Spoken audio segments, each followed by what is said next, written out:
Welcome back to the History Show here on Uxbridge FM, where Ken Pearce joins us again with another history talk.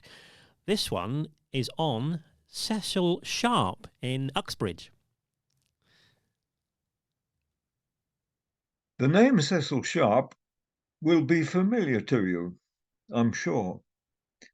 He was the musician and composer who did so much to rescue old folk songs from being lost forever. He toured the country listening to elderly people singing the songs they remembered from earlier years.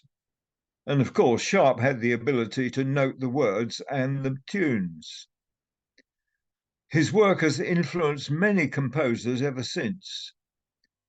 And Sharp, of course, took an interest in folk dancing as well, helped to found the English Folk Song and Dance Society.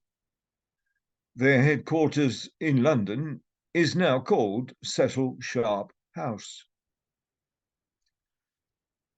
In the early years of last century, Sharp, his wife Dorothea, and their children were living in London.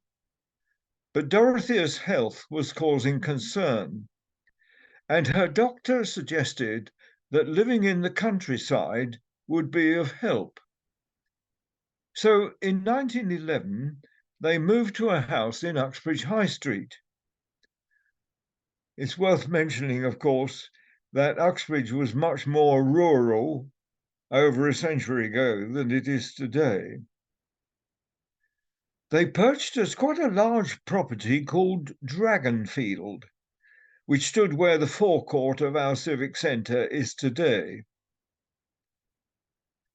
It was a good move for Sharp because not only did his help his wife, but there was a large room in the house which was ideal for him as a study.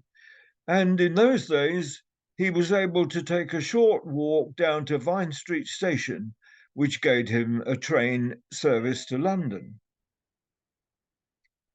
During their stay in Uxbridge, Sharp often gave talks and demonstrations of folk dances and songs in the district.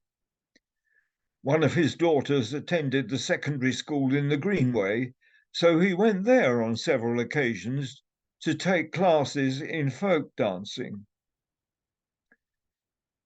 In 1914, he visited the local workhouse at Colham Green in Hillingdon and listened to an old man called John Day singing a song remembered from his youth, no doubt passed on by word of mouth for generations.